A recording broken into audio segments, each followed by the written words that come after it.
నమస్తే అండి. Welcome to cook with Manju. ఇవాళ మనము క్యాబేజీ రోటి పచ్చడి ఎలా ప్రిపేర్ చేయాలో చూద్దాము. చాలా చాలా బాగుంటుంది. చపాతీలోకి బాగుంటుంది, రైస్లోకి కూడా నెయ్యేసుకొని తింటే సూపర్గా ఉంటుంది టేస్ట్ అయితే. ఇక్కడ క్యాబేజీ తీసుకున్నాం కదా, ఈ క్యాబేజీని మనం ముక్కలుగా కట్ చేసేసుకోవాలి.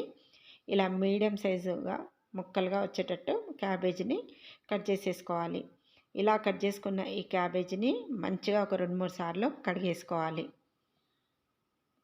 ఇలా కడిగేసుకున్నాక మనం ఇప్పుడు కడాయి పెట్టేసుకొని ఇందులోకి ఆయిల్ వేసుకోవాలి. ఆయిల్ బాగా ఈటెక్కాలి. ఈటెక్కిన తర్వాత ఇందులోకి ధనియాలు 1 టీ స్పూన్ దాకా పచ్చి ధనియాలే వేసుకోవాలి. తర్వాత జీలకర్ర కూడా 1 టీ స్పూన్ జీలకర్ర వేసుకోవాలి. నెక్స్ట్ పచ్చిమిరపకాయలు ఒక 15 దాకా తీసుకోండి.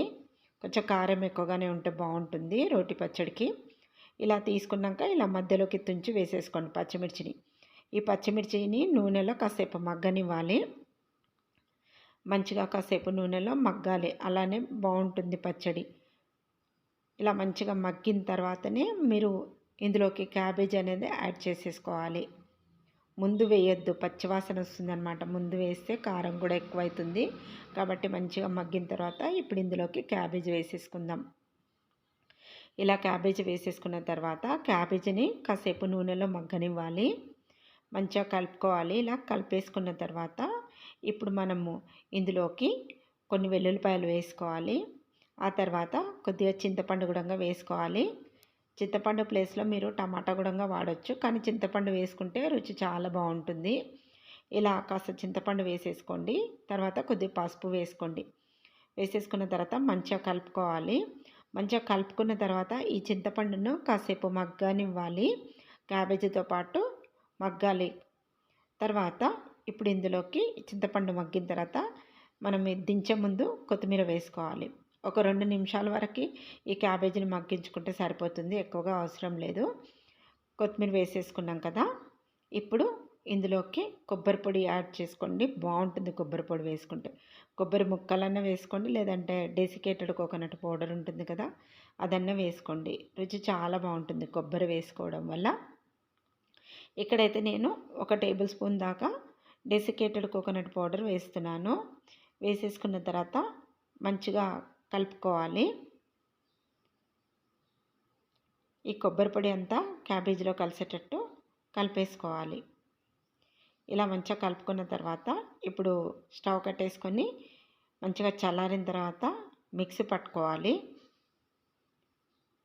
ఇప్పుడు మనం మిక్సీ జార్ తీసేసుకొని ఇందులోకి క్యాబేజ్ వేసేసుకుందాం. ఇలా క్యాబేజీ వేసేసుకున్న తర్వాత రుచికి సరిపడా ఉప్పు వేసుకోవాలి. రోటి పచ్చళ్ళకు గల్లుప్పు వేసుకోవాలి. ఇక్కడ నేను 1 టేబుల్ స్పూన్ దాకా గల్లుప్పు వేస్తున్నాను. ఉప్పు వేసేసుకున్న తర్వాత మిక్సీ పట్టేసుకోవాలి.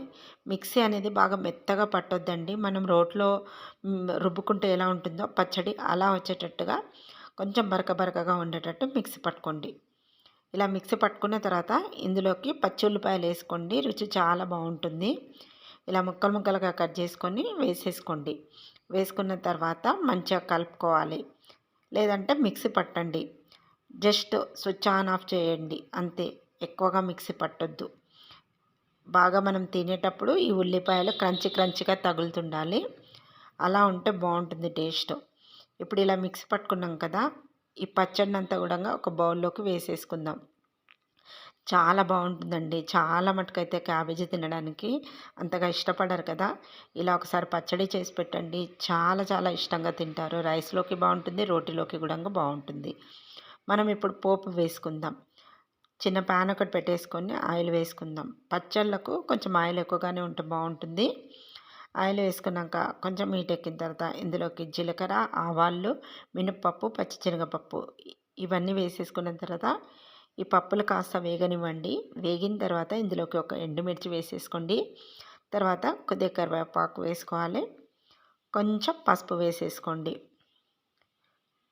ఈ పోపు బాగా రెడీ అయిపోయింది కదా, ఇప్పుడు మనకు ఈ పోపుని ఇప్పుడు మనం పచ్చళ్ళలో పెట్టేసుకోవడమే.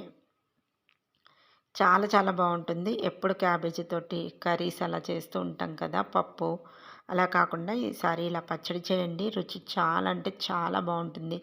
ప్రతి ఒక్కరు కూడా ఇష్టంగా తింటారు. అంత బాగుంటుందండి ఈ క్యాబేజీ పచ్చడి అయితే.